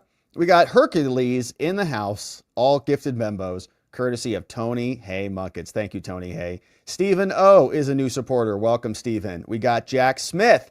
Jack Smith! He's going to have a lot more time now since his case has failed. Welcome aboard, Jack. Hopefully you learned something. But you will be given no safe haven here. But you're welcome to come and join. Hammer and Thumb, what's up? The Dems' gambit is to flip the House. It's the only story in America worth reporting right now. There was no agenda without it, only endless drama. Yeah, it's important. And there are open House races right now, so hopefully that irons out appropriately. We'll keep our eye on it, Hammer and Thumb. Thanks for the reminder. Hey, Londo says, did Caitlyn quit shaving? Don't know. Don't want to look again, though. Tony Hay Munkets, gifted 1 membo. Zebra Cove is coming in. Thank you, Tony Hay. Swamp Saga City says, if all hearings and proceedings are canceled in Jack Smith's cases against Trump, does that leave legal issues unsettled so charges can be brought later against Trump? Yeah, I mean, theoretically, I think that you could. He could dismiss it. And it depends on the basis for the dismissal and how it's dismissed and how Judge Chutkan dismisses it. Could he dismiss the case and then refile it later? Then you have a statute of limitations problem. But yeah, I mean, if the case is not settled with prejudice, then yeah, they could refile charges. So it just kind of depends on how this gets wrapped up.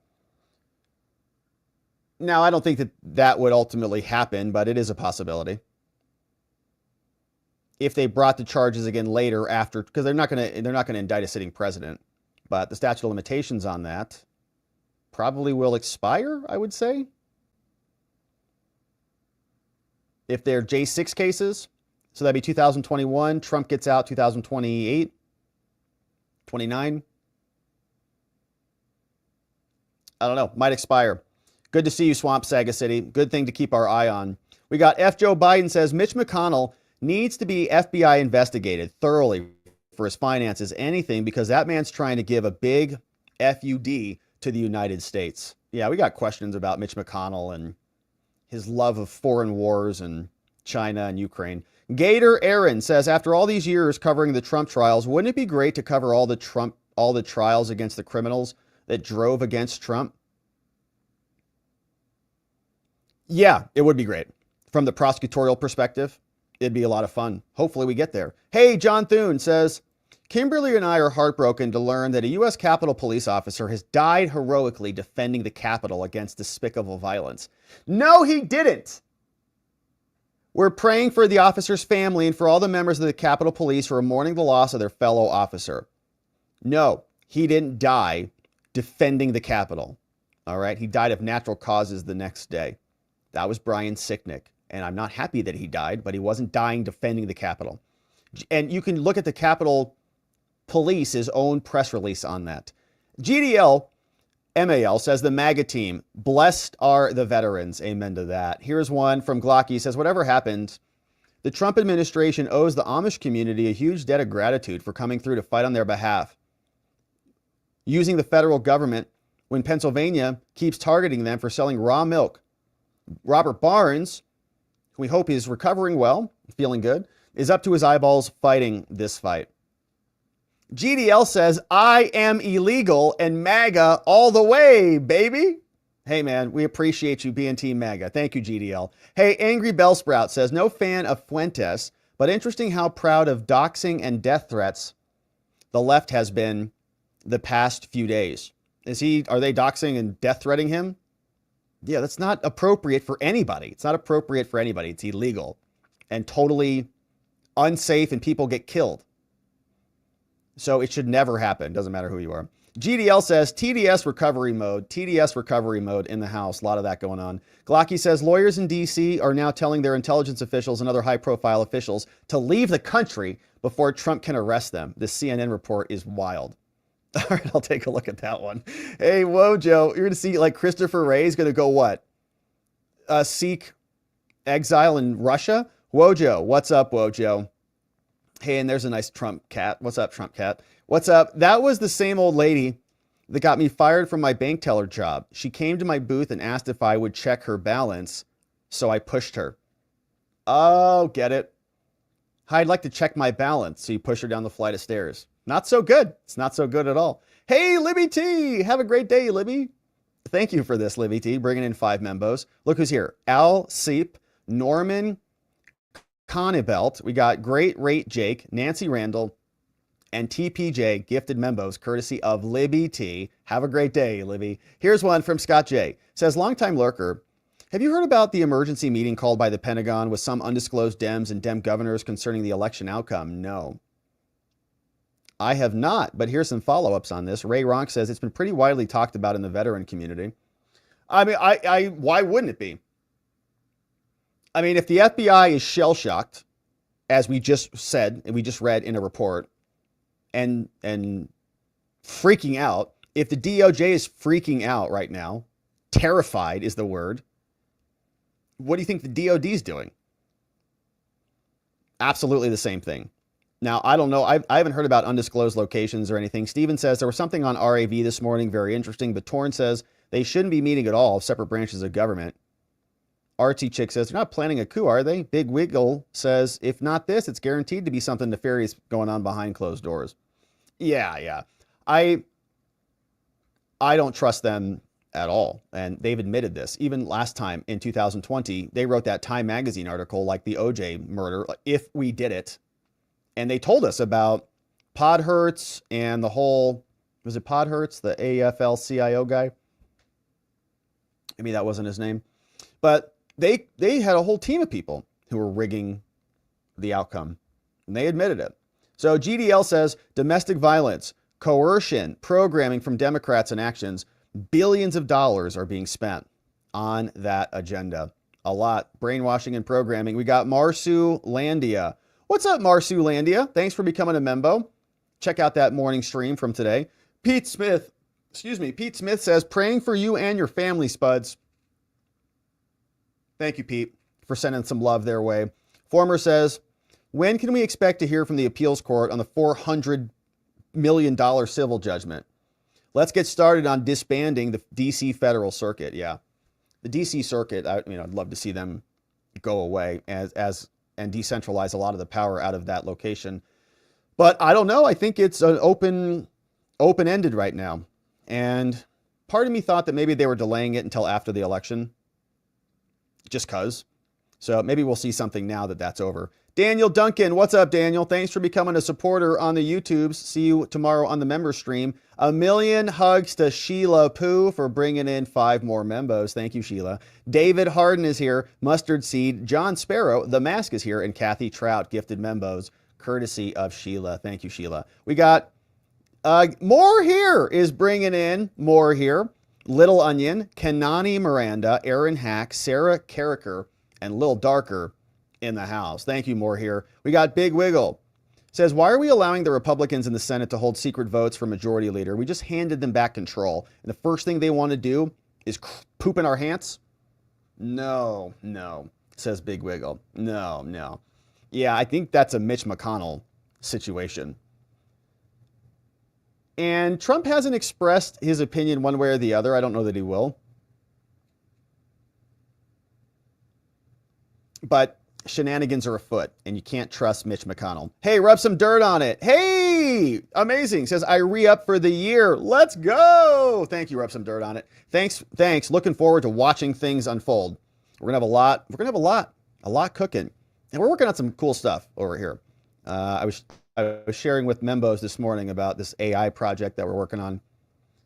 I'm excited about it. Had some more meetings today with some other smart people. So I'm excited. Thank you, Rub Some Dirt on it. Thanks for your support. Thanks for being here for a year. It's going to be a great year.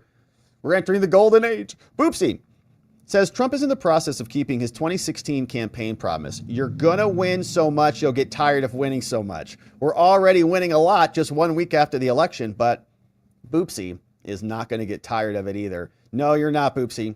And if either of us starts getting tired of winning so much, we're going to lift each other up.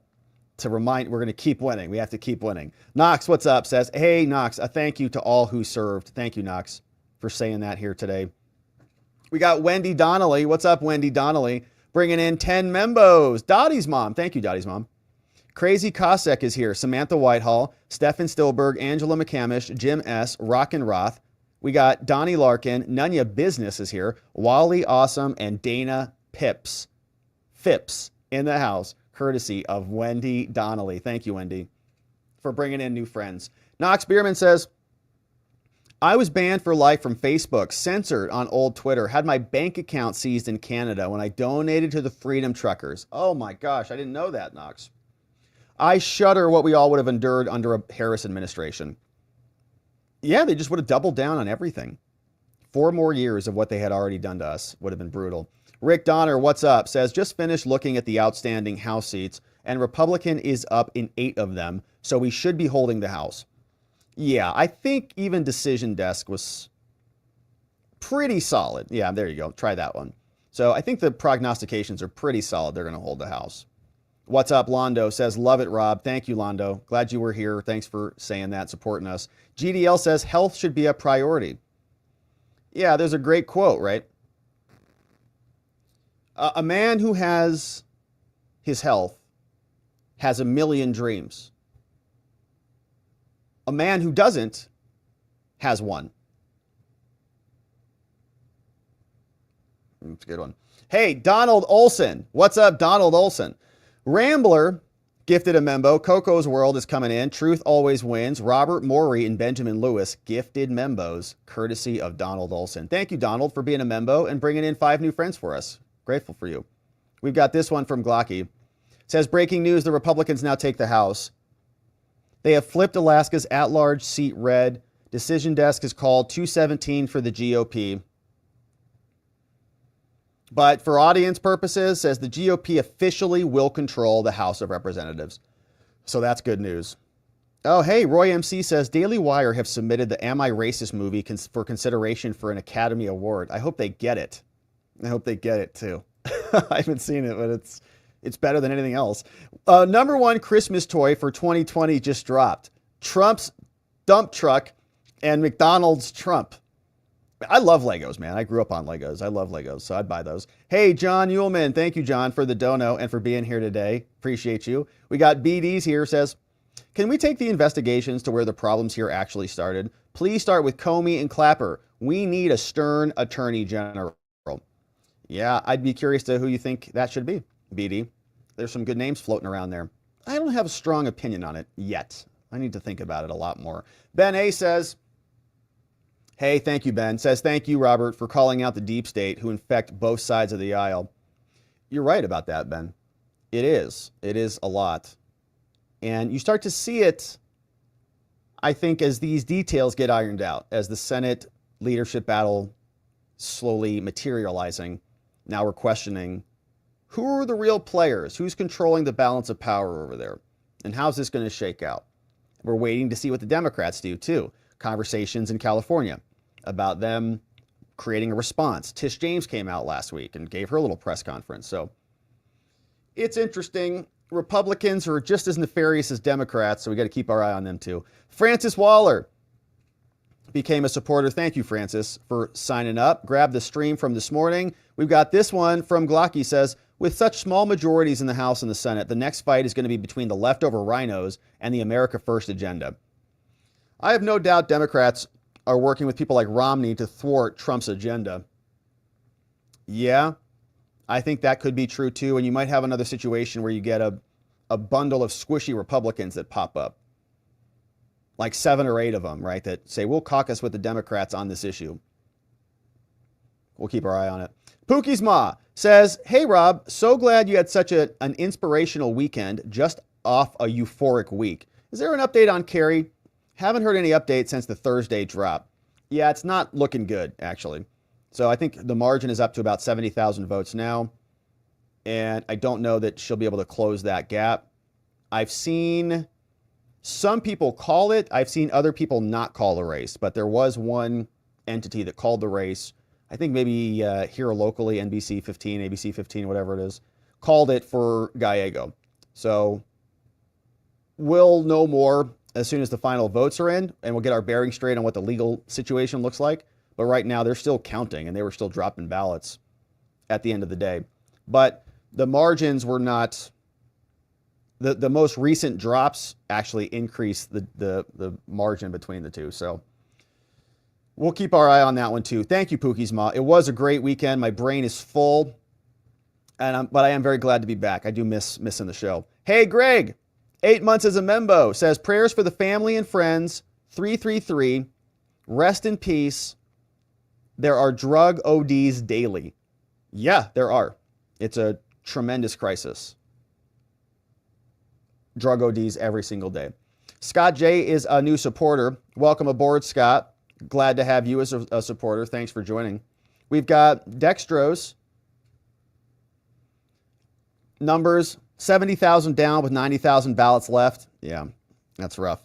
All right, they warned us the party line thing was broken on Dominion machines, and then when we get Trump's wins with a bunch of Dem down ballot wins. Yeah, that has been an interesting thing. I think that Gallego numbers are curious because I think Gallego got more votes than Kamala did, which is weird. So people are not voting top of ticket, but they're voting for Ruben Gallego? That feels weird. Ben Keith says, prayers for a speedy recovery for Robert Barnes. Yeah, and I heard over the weekend that he was in the hospital and he was getting testing from Viva. And then I also heard that Robert Barnes was okay from People's Pundit. And so I'm hopeful that he's doing well. But we'll be praying for him either way and checking in on him, seeing how he's doing. So thank you, Ben, for that. We'll check in on Barnes. Glocky says, breaking news, Trump picks a national security advisor. Florida Congressman Michael Waltz as his national security advisor. Wow, I don't know who that is, but we'll get to know him, obviously. Michael Waltz from Florida Congressman. B.H. Williams says, I would buy those Lego sets to send to AOC for her 1/6/2025 safe space with crayons, Oreos, and construction paper. And then she could just play with her toys while she's being attacked, as she said last time. Via's Never Silent says, James O'Keefe won a defamation case in the 11th Circuit, Georgia appeals case against CNN. That's awesome. So shout out to James O'Keefe on his victory. And Villaplot says, Rob, thank you so much for brightening our evening. We are watchers and we are many, including these very incredible kitties. Let's see if this will play. Why isn't it not playing?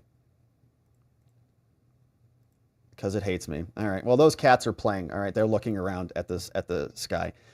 Thank you for that one. Our friend Villaplot. We got Voice of the People says, anyone remember when the down ballot questioning happened in 2022?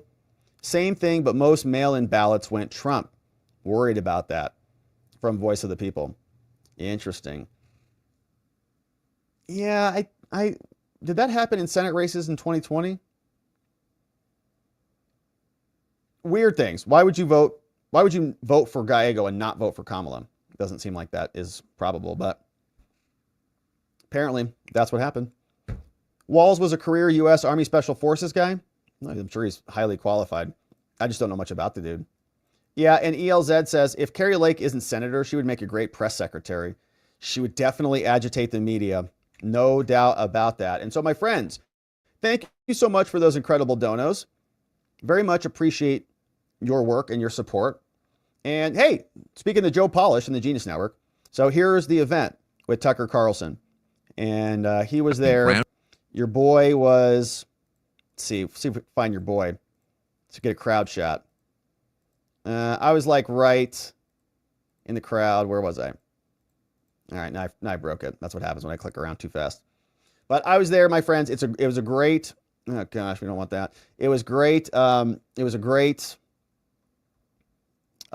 situation there at Genius Network and a lot of fun. And so check it out, Joe Polish's channel or the Tucker Carlson channel. You'll see some good stuff over there. And it was a lot of fun. All right, so my friends, let's check out what's happening on X over on the platform. Let's see what is here. We've got, hey, Paul Mino says, Rob, on the 11th hour of the 11th day, notice anything, here's what Paul Mino says. Notice anything standing tall and proud amongst our patriots. Our countries are bonded through the sacrifices of World War I, World War II, Korea, and Afghanistan. God bless our veterans. From Paul Mino. Standing tall and proud, the flags? From Paul Mino. Thank you, Paul Mino. Shout out to our veterans. We're grateful for our veterans and for the memories, Paul.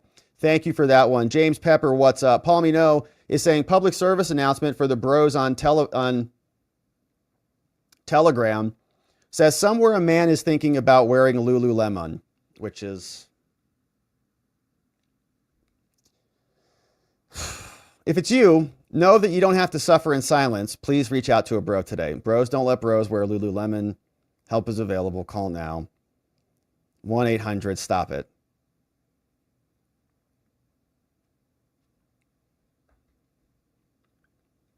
Guess I'll have to call that number. James Pepper, what's up? Says, one of our ministers decided to go on a rant about Project 2025. The church is mostly Trump supporters. Nobody wanted to hear it, and it was dealt with accordingly. We got, someone else says, Rick Scott's terrible. E. Sands is talking about the Sussman trial, and DeVenti talking about supporting the rhinos. And so, okay, some good stuff there from our friends on X. And so that, my friends, is where we will leave it on the day. NY is saying, where is our merch about We Are Watchers and We Are Many? When is that coming? That's going to be on That's on the list, NY. Dave Opelt, what's up, Dave Opelt, says, became a new supporter. Thank you for that, Dave. Thanks for becoming a supporter. And Pookie's Ma says, can you hear us now? I love this. It might make a good t-shirt, right? And that's like the Verizon map. Can you hear us now? Can you hear us now? GDL says, Democrats' talking points are crap. 23 years in the U.S. have taught me just how deceitful they are. Yeah, and there's the image. Can you hear me now?